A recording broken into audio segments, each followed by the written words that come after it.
The neocons have lost the control of their attack dog, Israel, as it continues its onslaught in Gaza. But it isn't just Gaza that Israel is provoking. Israel is, or attacking, I should say. Israel is also provoking a regional war, and this is becoming more and more of a problem for the US's neocon foreign policy establishment.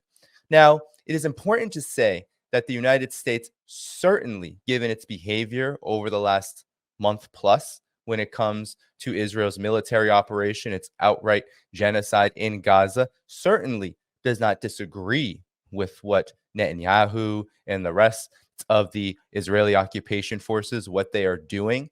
But it also is important to note that what Israel is doing is creating a particular crisis for the United States, one that is going to have ramifications that are not yet foreseen.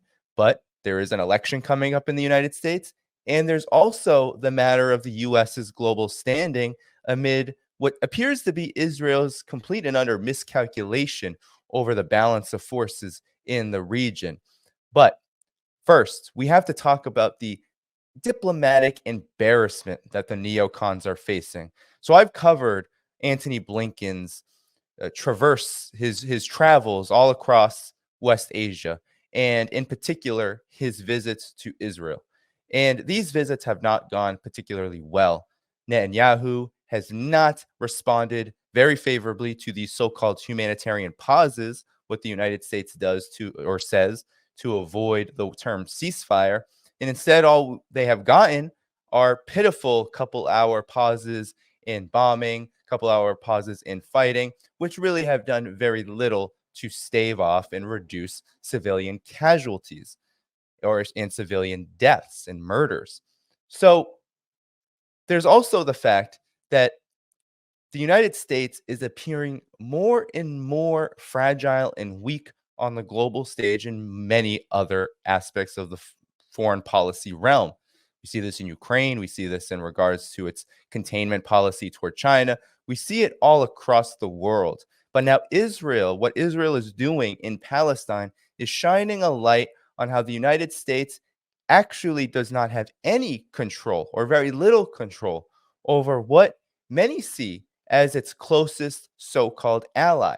And of course, there have been many instances in history, like the bombing of the USS Liberty, that back in the 1960s, that have shown that Israel doesn't always play by the US's rules, and sometimes will go against entirely what the United States says and suggests altogether. And this, I believe, is one of those moments.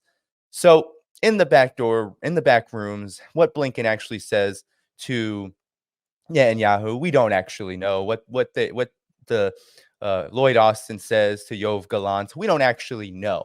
Certainly, they could be just shaking hands and saying, oh, this is the plan all along for West Asia. But I do believe that what Netanyahu is doing in particular, what the Israeli government is doing in particular, is flying in the face of how the United States wants to appear on the world stage, which is causing a big problem. And let me just pull up a few clips to show you what I am talking about.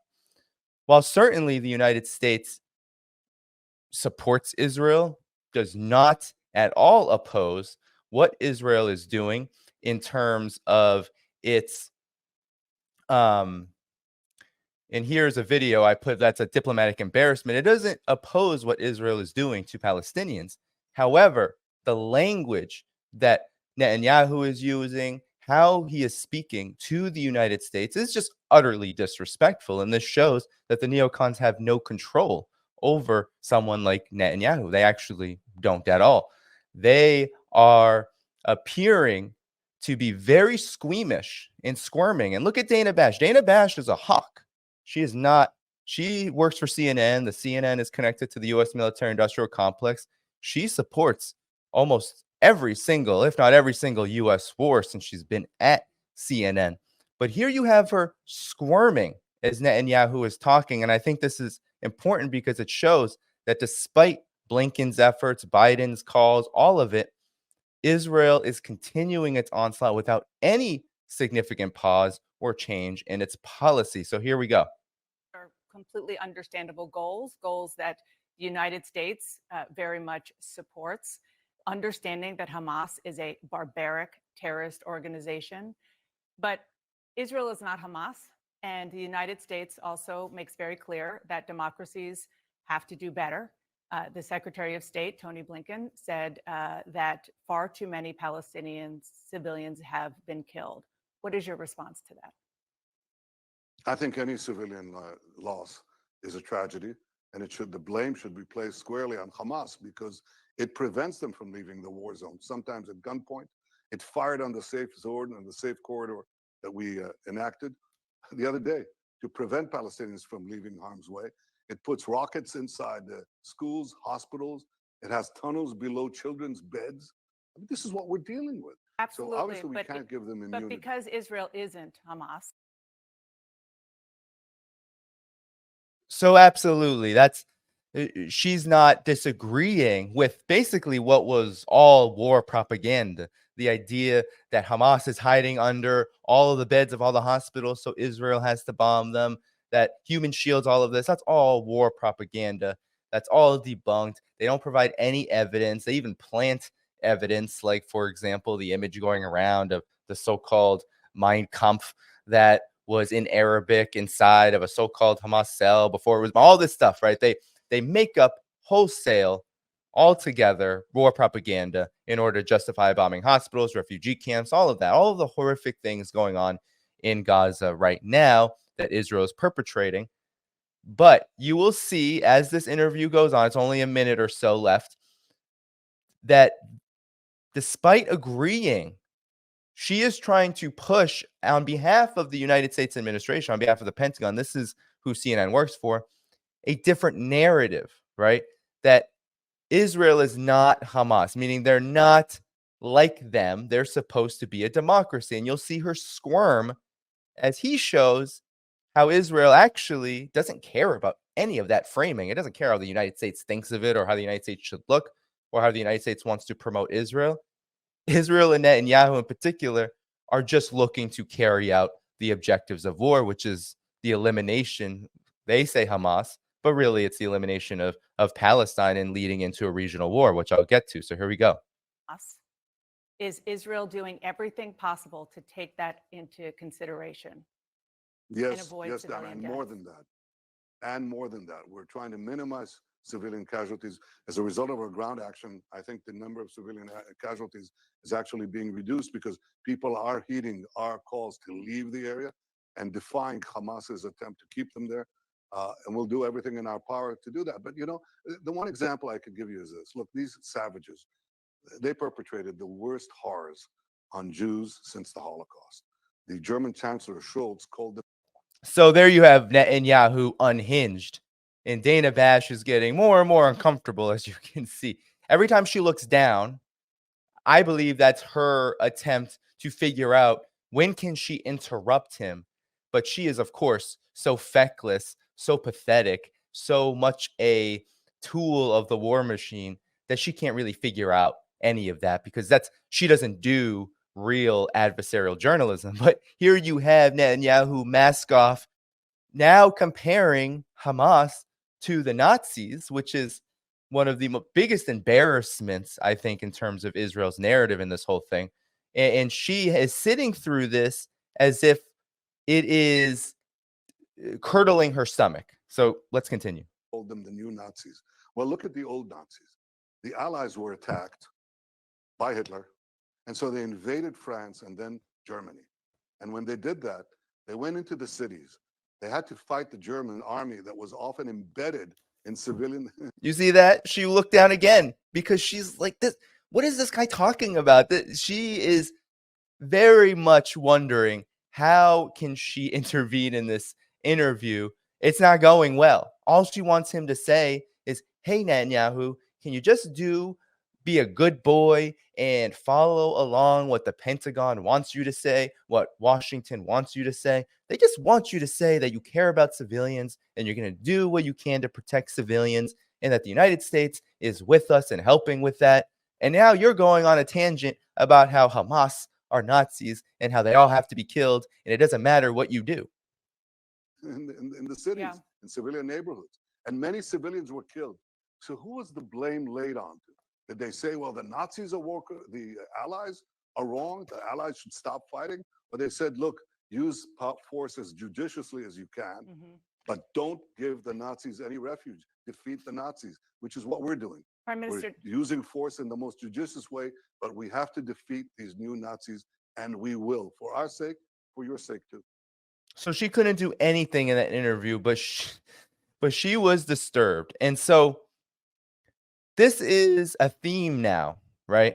The neocons understand that Israel is unhinged, right? Netanyahu is part of it, but it is the entire establishment within the Israeli government, completely unhinged. So those who are deciding and making the war and then deploying the forces to bomb and raid and destroy, they're unhinged. And the neocons, they don't really know what to do about it. And so story after story has been coming out. I'm going to show you just how unhinged they are, because this leads into the question of regional war. So here you have the Electronic Intifada, a great publication that everyone should follow if you really want to follow intricately the horrors of what is happening in Gaza. You should follow the Electronic Intifada. And they also, their editor, Ali Abunimah, Asa Winstanley, these guys do incredible work. So here they expose how Avi Dichter, Israel's Minister of Agriculture and former head of Shin Bet, said, we are rolling out the Gaza Nakba.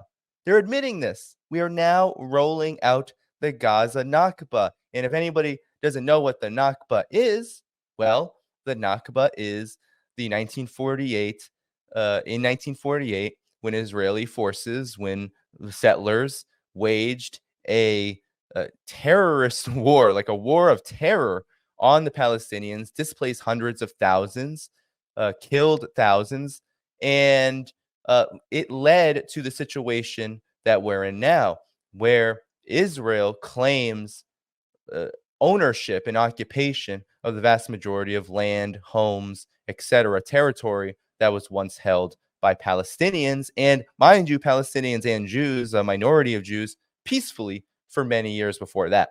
So there's one instance, right? They're admitting that they're committing a Nakba. It doesn't look too good, right? When you're using that language and you have Israeli ministers using that language. Now, I want to now show you, right, what this has meant. It's not just Gaza. And a lot of people have been talking about the gas underneath Gaza. Sure, that is certainly part of the equation in terms of why Israel is doing what it's doing. But it is bigger than just the gas and the resources and the strategic value of Gaza to be able to have access to the rest of the Middle East, North Africa, or West Asia, North Africa, and all of that. It is more than this. It is about fomenting a regional war, because Israel has had for decades upon decades, plans to destroy the entire region in order to expand into the entire region. This includes into Lebanon, into part of Saudi Arabia, into, which is funny because Saudi Arabia has actually, I believe, taken a very weak stance on this issue, into Syria, which they already have in the Golan Heights, but they want more. Iran. I mean, we can go on and on. Part of Egypt. They call it Greater Israel. So here we have Netanyahu and Israel and the Israeli cabinet, the Israeli government, talking about a regional war quite openly, actually. So first, let's listen to what Netanyahu has to say. And here he says in a report on Twitter from someone I actually am not a huge fan of, Mario Naufal. I believe he is a Zionist plant who poses as some kind of objective reporter on Twitter. But here, this is just a video from I-24, Israeli media, of Netanyahu, where he reported on November 11th that we fight wherever we must: Lebanon, Syria, Jordan, and the Red Sea. I warned Hezbollah, don't enter the war. It would be your worst mistake. All Hamas operatives must die. We're going to continue full force. We are well prepared in the north. And here is him saying it in real time. All Hamas operatives and terrorists must die. Our forces are acting above and beneath the ground, targeting them. We are going to continue full force. We are going to continue until victory. We are also very well prepared in the Northern Front. We are using aggressive fire from the air and from the ground over there. And I have warned Hezbollah, don't make that mistake and enter the war, because it will be the mistake of your lives. If you decide to enter the war, that will decide the fate of Lebanon. And we are also acting in other fronts. Every day we act against terrorism, against its proxies and activists, both in Lebanon, Syria, and the Red Sea, in Judea, Samaria, and wherever we must. Wherever we must. That is Israel's plan. From the very beginning, it's been Israel's plan. And so this is just the tip of the iceberg, because Israel's defense minister, Yoav Galant, you may remember him from his human animals comment he made early on in the invasion of Gaza, in the attempt to destroy and the actual genocide it's committing in Gaza. You may remember Yoav Galant when he said this very quickly. מצור מוחלט על העיר עזה. אין חשמל, אין מזון, אין מים, אין דלק. הכל סגור. אנחנו נלחמים בחיות אדם ואנחנו נוהגים בהתאם. So essentially what he's saying is that Palestinians are animals and we're going to kill all of them, either by bombing them, shooting them, or starving them, and taking away all access to basically all basic necessities, which is having an impact. We're hearing stories from Al-Shifa Hospital where ICUs are seeing, and NICUs are seeing babies dying and people dying en masse because they don't have oxygen, etc. I mean, this is, or electricity, all of that. It's a crime against humanity. So you may remember Yoav Galant for that, but they're not just, so the foreign policy of Israel, again, is not just about the elimination of Palestinians, as important as it is to focus on that. It is also about, and here's Galant in the Jerusalem Post, reported in the Jerusalem Post, Galant threatening Hezbollah. What can we do? What we do in Gaza, we can do in Beirut. In threats made against Lebanon-based Hezbollah after remarks by its leaders, which I'll get to, Hassan Nasrallah, Defense Minister Yoav Galant warned, we haven't even 10% of the Israeli armed forces' power in Gaza. So it is claimed. And that would make some sense because, well, Gaza is, 25 kilometers, 25 miles long. It is a very small strip. But Hezbollah is dragging Lebanon to a possible war and is making mistakes, said Yoav Galant. What we can do in Gaza, we can also do in Beirut. So that is what he is claiming. There's an annoying ad there. That is what he is claiming. And that is a complete and utter indication of Israel's plan for a regional war with Hamas. And so, I mean, with Hezbollah, sorry. So now we have to ask the question, why Hezbollah? Well, we know that Hezbollah is Israel's biggest barrier to what it wants, which is greater Israel. It's Hezbollah, it's Iran, it's Syria, but Hezbollah at this very moment, and because of its fighting record, and I'm going to get to that in a bit, its fighting record against Israel,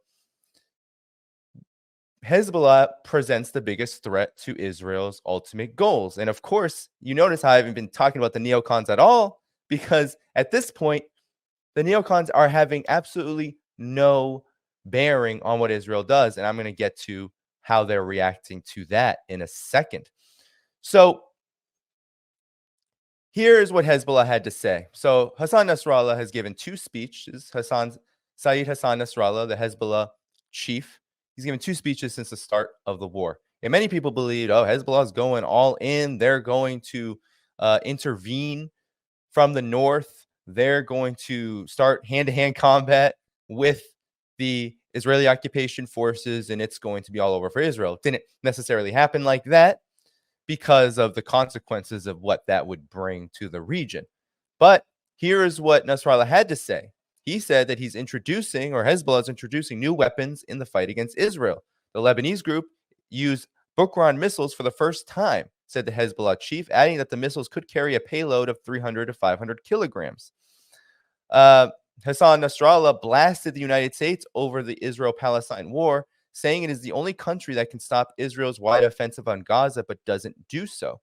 He said attacks on U.S. troops. So this is part of understanding the regional war that is brewing. You have resistance forces in Iraq and Syria attacking U.S. installations and forces that Washington says have reached more than 40 rockets and suicide drone attacks, which will continue until the war comes to an end in Gaza. Nasrallah's comments came as the situation along Lebanon's southern border continues to escalate.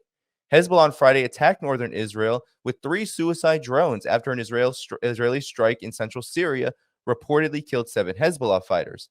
Nasrallah did not claim responsibility for a suicide drone attack that hit the Israeli Red Sea town of Eilat on Thursday, but called it a great achievement. Hezbollah officials say that by attacking Israeli posts along the border, the group is keeping 3 Israeli army divisions busy at a time when Israeli troops are pushing into Gaza, where they've killed more than 11,000 people.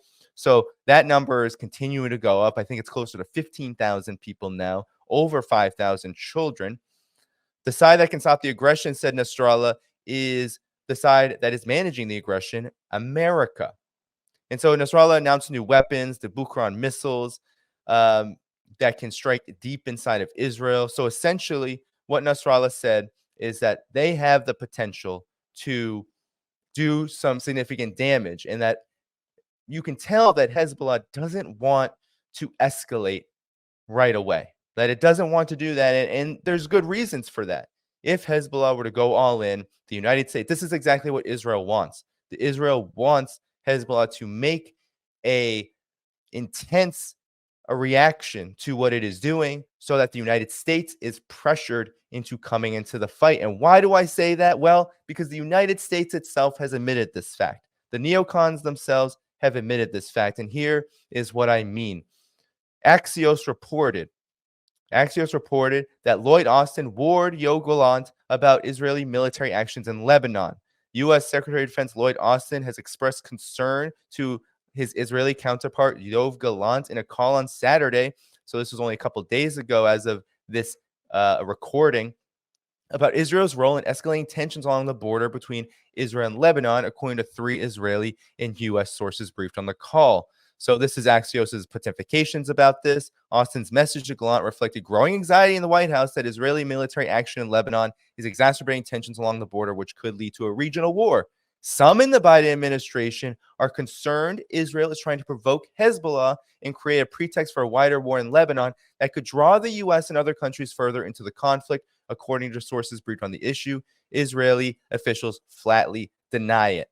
But I just showed you that Israeli officials are literally provoking with Hezbollah, saying, oh, don't you come into the fight because we have something for you. If Israel is saying, we have something for you, you better believe they have been planning all along.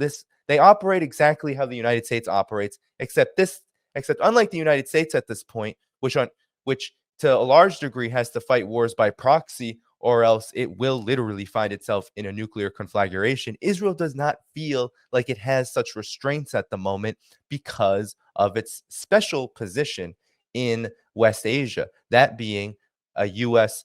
Military installation, essentially, and one that gets to pursue its own objectives, its own brutal colonial objectives in the region with U.S. backing. So Israel is making this calculation opportunistically on the neocons, and the neocons are saying, oh no, but we can't do nothing about it.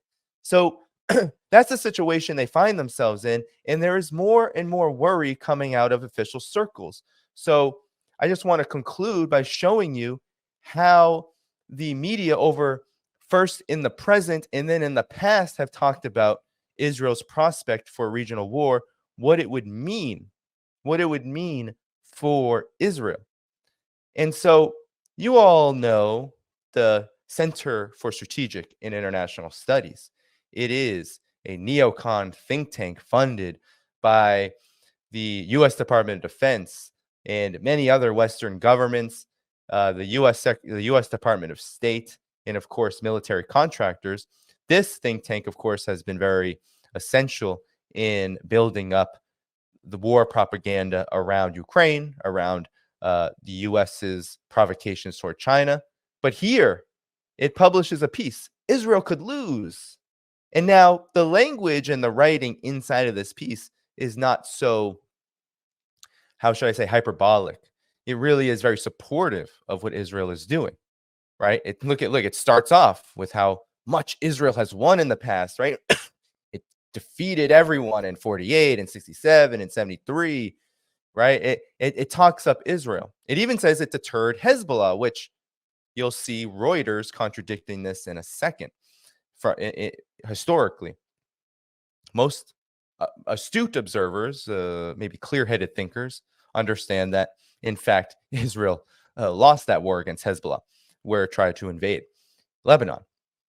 So here we have, right, I'm just going to go downward and show you. Here is what they're saying. Here's what the Center for Strategic International Studies is saying. It says, Israel is betting that it can kill Hamas fighters fast enough to win, and it will sort out the details afterward. But what should Israel do to ensure Hamas is defeated? And this is where they start suggesting, don't go too hard, man. Don't just kill everybody. You need to think about strategy because you need to avoid a regional war. That's essentially what this is going to say. So it needs to get to the point where it seeks withdrawal, right? And it will require the cooperation of countries like Egypt, Jordan, and Saudi Arabia. These countries will need to support supplies, provide police protection, reconstruction, etc.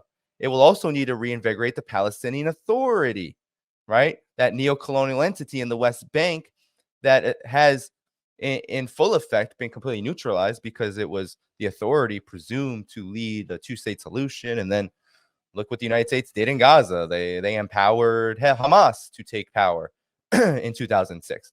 So while none of these countries are deeply committed to the Palestinian cause, all of them have been offended by what they see as Israeli indifference to Arab lives. They're unwilling to come. They will be unwilling to come in on the back of Israeli tanks and feel little responsibility to protect Israel from its own actions. They are not eager to take responsibility for Gaza, but they can advance some of their own interests in Gaza. Israel should be engaging with these governments directly now. You need to ensure they feel heard, begin convincing them that a stable Gaza is possible if they have a role in it, and persuade them that a stable Gaza serves their interests. And so it says it needs to split Hamas from the population. This is just giving advice on how to fight guerrilla warfare, which Israel doesn't really know how to do and won't do.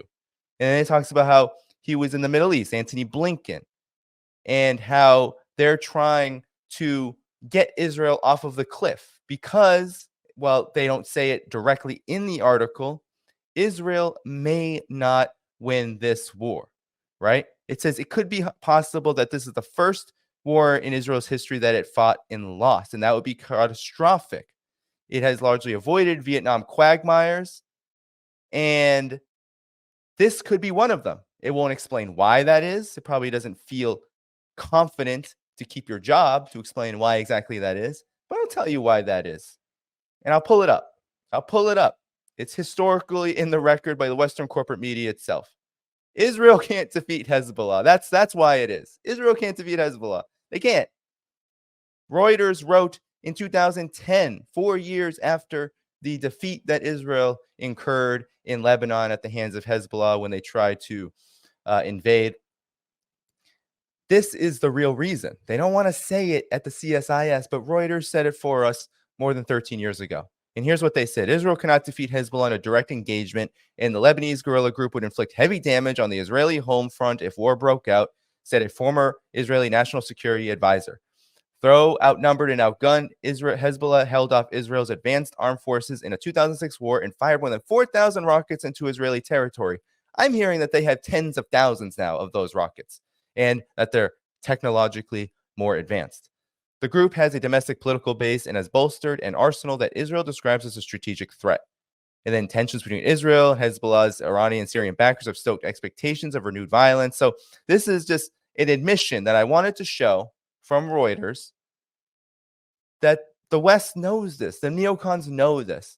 They know that Israel has bitten off a bit more than it can chew. that if it steps into a dogfight, it's going to get beat.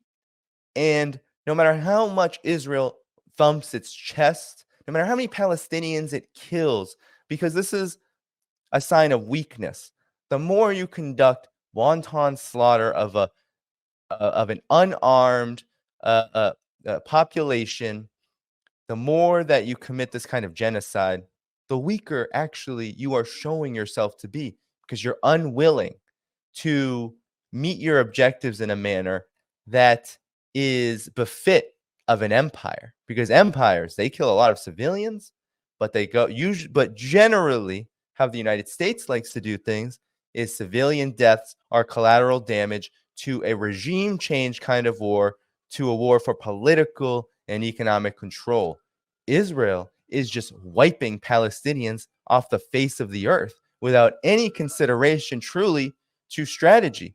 Because if anybody knows anything about guerrilla war, you can kill a lot of people. And Ho Chi Minh said this during Vietnam's War of Independence. He said, you can kill a lot of us, but we're going to come back and beat you anyway. And guess what? That happened. And the same is very much possible over time. We don't know how long it will take. We don't know how many people are going to die before it happens. But the possibility is there that Hezbollah, as both a legitimate political party and a very hardened, very skilled and trained, both a guerrilla force and an organized military force in its own right. You have Iran. These forces have the ability to fight back, but the consequences are incredibly big.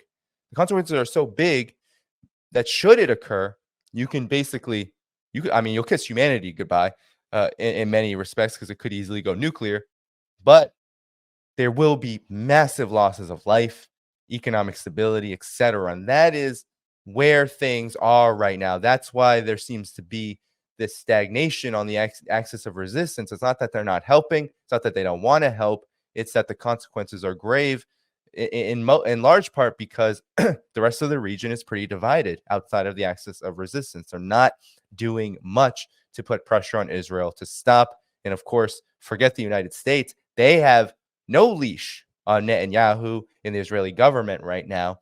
So the neocons see the writing on the wall. They have no control over the situation that is occurring right now in Israel. They're directing it. They're helping it. But if they want to reverse it, which I do believe in many respects, they want some kind of change in the course of this conflict that will help save face for the United States. It's not happening, and it won't happen. Israel is going to continue to do this until there's some other kind of force willing to stop it and able to stop it. And the historical moment makes it possible to stop it. The neocons, they've bitten off more than they can chew. Thank you for tuning in to my latest video. I appreciate all of your support. This channel, however, needs your help. I am seeking to make this channel more sustainable in the long term and upgrade necessary equipment to ensure that this work continues onward and makes progress to give you all of the geopolitical analysis that you all deserve. For that reason, I'm asking you to become a member of my Patreon community at patreon.com/DannyDhaiphong. You can find that link in the video description or in the pinned comment below. For whatever amount you choose to give, just know you are supporting independent media that you can't find anywhere else. Thank you so much, and I look forward to the next video.